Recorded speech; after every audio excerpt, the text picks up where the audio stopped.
नष्ट हो जाता है। जब धर्म ही नष्ट हो गया तो ऐसे पुरुष का अनंत काल तक नरक में निवास होता है।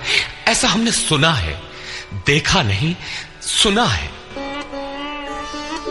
अहो बत महत् पापम् कर्तुम् व्यवसिता वयम् यद्राज्य सुखलोभेन हन्तुम् स्वजनमुद्यता। अहो, शोक है कि हम लोग बुद्धिमान होकर भी महान पाप करने को तैयार हुए हैं। राज्य और सुख के लोभ से अपने कुल को मारने के लिए उद्यत हुए हैं। अभी अर्जुन अपने को कम ज्ञाता नहीं समझता। आरंभ में प्रत्येक साधक इसी प्रकार बोलता है। महात्मा बुद्ध का कथन है कि मनुष्य जब अधूरी जानकारी रखता है तो अपने को महान ज्ञानी समझता है, और जब आधे से आगे की जानकारी हासिल करने लगता है तो अपने को महान मूर्ख समझता है। ठीक इसी प्रकार अर्जुन भी अपने को ज्ञानी ही समझता है। वो कृष्ण को ही समझाता है कि उस पाप से परम कल्याण हो, ऐसी बात भी नहीं। केवल राज्य और सुख के लोभ में पड़कर हम लोग कुल नाश करने को उद्यत हुए हैं। महान भूल कर रहे हैं। हम ही भूल कर रहे हैं, ऐसी बात नहीं, आप भी भूल कर रहे हैं। एक धक्का कृष्ण को भी दिया। अंत में अर्जुन अपना निर्णय देता है। यदि माम प्रतीकारम् अशस्त्रम् शस्त्रपाणयः धार्तराष्ट्रारणे हन्युः तन्मे क्षेमतरम् भवेत्। यदि मुझ शस्त्र रहित न सामना करने वाले को शस्त्रधारी धृतराष्ट्र के पुत्र रण में मारे तो उनका वो मारना भी मेरे लिए अति कल्याणकारक होगा। इतिहास तो कहेगा कि अर्जुन समझदार था, जिसने अपनी बलि देकर युद्ध बचा लिया। लोग प्राणों की आहुति दे डालते हैं कि भोले भाले मासूम बच्चे सुखी रहे, कुल तो बचा रहे। मनुष्य विदेश चला जाए, वैभव पूर्ण प्रासाद में रहे, किंतु 2 दिन बाद उसे अपनी छोड़ी हुई झोपड़ी याद आने लगती है। मोह इतना प्रबल होता है।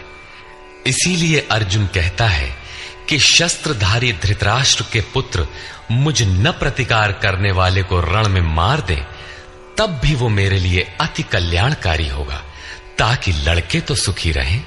संजय उवाच।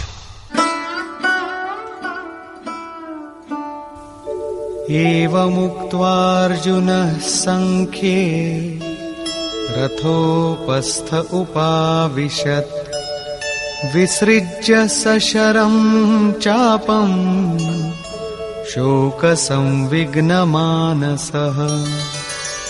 संजय बोला कि रणभूमि में शोक से उद्विग्न मन वाला अर्जुन इस प्रकार कहकर बाण सहित धनुष को त्याग कर रथ के पिछले भाग में बैठ गया, अर्थात क्षेत्र क्षेत्रज्ञ के संघर्ष में भाग लेने से पीछे हट गया। निष्कर्ष, गीता क्षेत्र क्षेत्रज्ञ के युद्ध का निरूपण है। यह ईश्वरीय विभूतियों से संपन्न भगवत स्वरूप को दिखाने वाला गायन है। यह गायन जिस क्षेत्र में होता है वह युद्ध क्षेत्र शरीर है, जिसमें 2 प्रवृत्तियां हैं, धर्म क्षेत्र और कुरुक्षेत्र। उन सेनाओं का स्वरूप और उनके बल का आधार बताया। शंख ध्वनि से उनके पराक्रम की जानकारी मिली।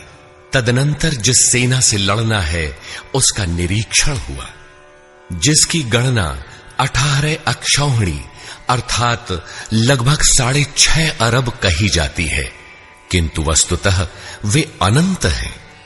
प्रकृति के दृष्टिकोण 2 हैं, एक इष्टोन्मुखी प्रवृत्ति दैवी संपद, दूसरी बहिर्मुखी प्रवृत्ति आसुरी संपद।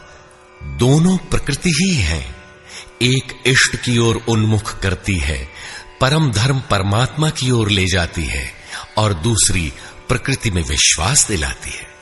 पहले दैवी संपद को साध कर आसुरी संपद का अंत किया जाता है, फिर शाश्वत सनातन परब्रह्म के दिग्दर्शन और उसमें स्थिति के साथ दैवी संपद की आवश्यकता शेष हो जाती है।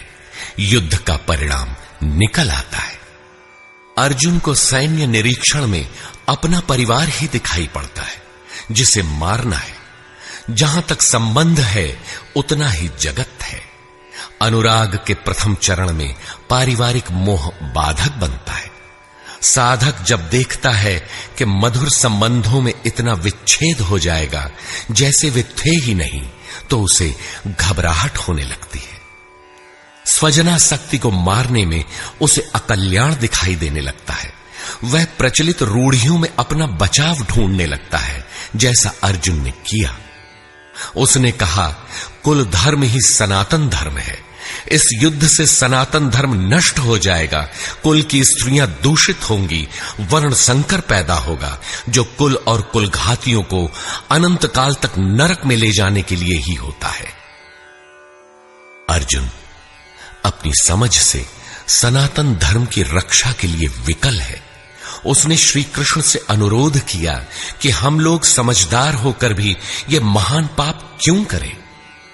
अर्थात श्री कृष्ण भी पाप करने जा रहे हैं। अंततो गत्वा पाप से बचने के लिए मैं युद्ध नहीं करूंगा, ऐसा कहता हुआ हताश अर्जुन रथ के पिछले भाग में बैठ गया। क्षेत्रज्ञ के संघर्ष से पीछे हट गया। टीकाकारों ने इस अध्याय को अर्जुन विषाद योग कहा है। अर्जुन अनुराग का प्रतीक है। सनातन धर्म के लिए विकल होने वाले अनुरागी का विषाद योग का कारण बनता है। यही विषाद मनु को हुआ था। हृदय बहुत दुख लाग, जन्म गयऊ हरि भगति बिनु। संशय में पड़कर ही मनुष्य विषाद करता है। उसे संदेह था कि वर्ण संकर पैदा होगा जो नरक में ले जाएगा। सनातन धर्म के नष्ट होने का भी उसे विषाद था। अतः संशय विषाद योग का सामान्य नामकरण इस अध्याय के लिए उपयुक्त है। अतः ओम तत्सदिति श्रीमद्भगवद गीता सूपनिषत्सु ब्रह्म विद्यायाम योग शास्त्रे श्री कृष्णार्जुन संवादे संशय विषाद योगो नाम प्रथमोऽध्यायः। इस प्रकार स्वामी अड़गड़ानंद कृत श्रीमद् भगवद गीता के भाष्य यथार्थ गीता का प्रथम अध्याय पूर्ण होता